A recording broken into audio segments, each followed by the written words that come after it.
chuyện gì xảy ra với tôi thế này, tại sao mọi thứ này lại xảy ra với tôi đã làm gì, tại sao.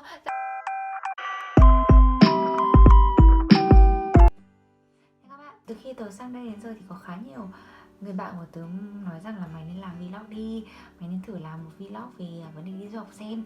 Thì đây sẽ là cái vlog đầu tiên của tớ về vấn đề khó khăn khi mà bạn đi du học. Thì đầu tiên tớ muốn nói về vấn đề giao tiếp. Nghĩ là đa số các bạn đi sang đây du học đều là những bạn khá tự tin về bản thân, khá làm cởi mở, nên việc kết bạn ở bên này không phải là quá khó.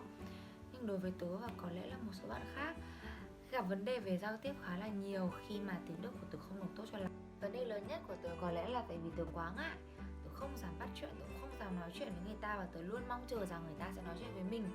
Đây là một vấn đề mà tớ nghĩ là ai cũng sẽ mắc phải khi sang bên này là quá thụ động. Tớ không biết làm thế nào để cởi mở, không biết cách làm thế nào để bắt chuyện với các bạn mới cả. Và tớ luôn chờ người ta phải bắt chuyện với mình, người ta nói chuyện với mình thì mình mới có cái để nói chuyện với người ta. Tớ nghĩ đây là một cái điểm thiệt thòi, là một cái điểm yếu của tớ khi mà sang bên này. Sau 6 tháng ở đây thì tớ đúc kết được kinh nghiệm là các cậu không cần phải quá lo là mình sẽ nói gì. Và thực sự các bạn ở đây thì các bạn ấy cũng như mình thôi mà, các bạn ấy cũng là du học sinh, các bạn ấy cũng từ một đất nước mới sang, cứ nói thôi, cứ nói và để thể hiện bản thân. Đây cũng là điều mà tớ đang thực sự cố gắng để đạt được khi ở bên này, vì bản thân mình không quá cởi mở nên là có thể nhiều khi mình mất những cái cơ hội làm cái bạn mới, mất những cái cơ hội mà gặp tình yêu của đời cậu thì sao. Vấn đề thứ hai là chuyện học hành. Sang đây tớ nghĩ, tớ tin chắc rằng các bạn du học sinh Việt Nam đều khá là tự tin về ngữ pháp của mình, vì đa số các bạn trước khi sang đây đều đã có những khóa học tiếng Đức khá là lâu và dài rồi, nên là có một nền tảng ngữ pháp khá vững chắc. Nhưng cái vấn đề quan trọng ở đây là việc nghe nói. Đây cũng chính là yếu tố quan trọng khiến bạn mất tự tin về bản thân và không dám bắt chuyện với người khác. Đấy là kỹ năng nghe nói của mình khá là yếu.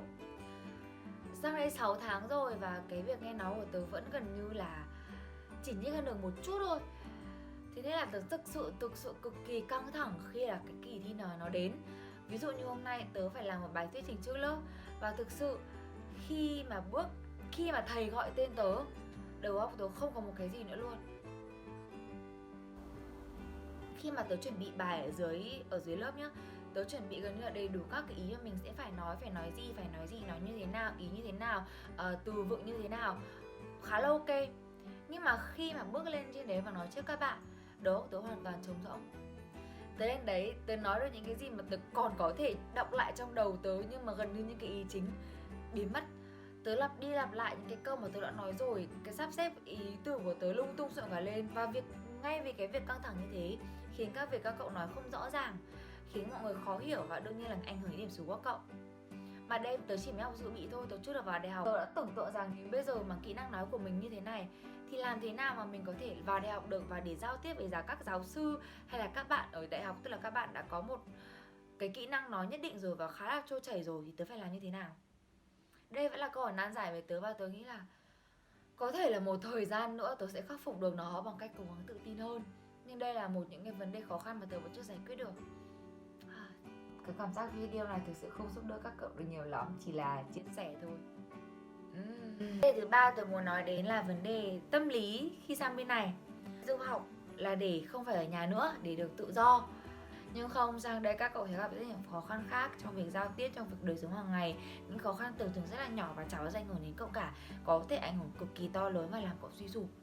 Không ít các bạn sang đây đã bị trầm cảm khi du học và không có ai nói chuyện, không có ai chia sẻ và thực sự cực kỳ nhớ nhà. Và nhiều bạn với những cái điều kiện như vậy đã phải về nước vì không thể tiếp tục học được, không thể tập. Khi sang đây một đất nước mới, cứ giả sử như tớ ở Việt Nam, tớ có rất nhiều bạn bè. Khi mới sang đây tớ thiếu thốn bạn bè, tớ không có ai để thực sự chia sẻ về tớ cả, và tớ cực kỳ cảm thấy nặng nề về vấn đề đấy. Rồi có một hôm nào đấy tự nhiên cậu sẽ cảm thấy lạc lõng và tủi thân giữa cái thành phố to lớn như thế này. Dần rồi khi mà cậu học rồi, cậu đi làm, cậu bận hơn, cậu cảm thấy là mình có những cái mục tiêu khác phải làm, phải đạt được. Và những cái vấn đề này nó sẽ là cái động lực để cậu vượt qua cái sự cô đơn ở đây. Nên tôi nghĩ vấn đề về mặt tinh thần sang đây các cậu cần phải thực sự sẵn sàng là bây giờ mình đã không còn ở trong vòng tay bố mẹ nữa, bạn bè đã xa mình rồi và mọi thứ đều phải tự lập, tự cố gắng. Thế nên là hãy cố gắng nghĩ mọi thứ đơn giản đến mức có thể.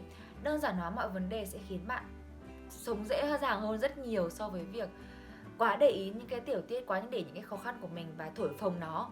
sẽ làm bản thân bạn chuyện gì xảy ra với tôi thế này, tại sao mọi thứ này lại xảy ra với tôi đã làm gì, tại sao. Đó là vấn đề của tớ khi tớ sang bên này, là tớ luôn làm to tát mọi chuyện lên và làm mọi thứ nặng nề hơn. Nhưng sau một số biến cố ở bên này thì tớ đã cố gắng giảm thiểu những cái suy nghĩ tiêu cực trong đầu mình đi và nghĩ mọi thứ đơn giản hơn. Thực tế là cậu hoàn toàn có thể gặp những khó khăn to tát hơn rất nhiều khi cậu vào đại học với khi cậu đi làm ở bên này. Thế nên là những cái khó khăn bây giờ nó chỉ là một phần nhỏ của cuộc sống mà cậu hoàn toàn phải vượt qua được nó một cách nhẹ nhàng. Tớ luôn có một suy nghĩ là everything will be okay. Mọi thứ rồi sẽ ổn hơn thôi. Dù như thế nào đi chăng nữa, mọi thứ chắc chắn sẽ ổn hơn. Đây là một điều tớ luôn tin rằng và bám víu lấy nó để vượt qua mỗi khi tớ gặp khó khăn. Và nó hoàn toàn thành công đối với bản thân tớ. Tớ có thể vượt qua những cái vấn đề của mình một cách lạc quan hơn, suy nghĩ tích cực hơn, bớt những cái sự tiêu cực nhỏ nhặt trong đời sống.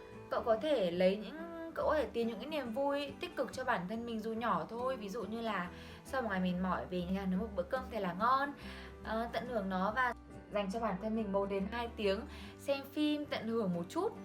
Nó sẽ làm cái ngày của bạn nó bớt cái sự tiêu cực đi và tích cực hơn rất là nhiều. Và thế là hết vlog của mình rồi. Đây là vlog đầu tiên của mình. Có thể nó không được hoàn chỉnh cho lắm nhưng mà rất vui vì các bạn đã xem vlog của mình. Và hãy subscribe cho mình để mình có thể động lực làm video khác nhé.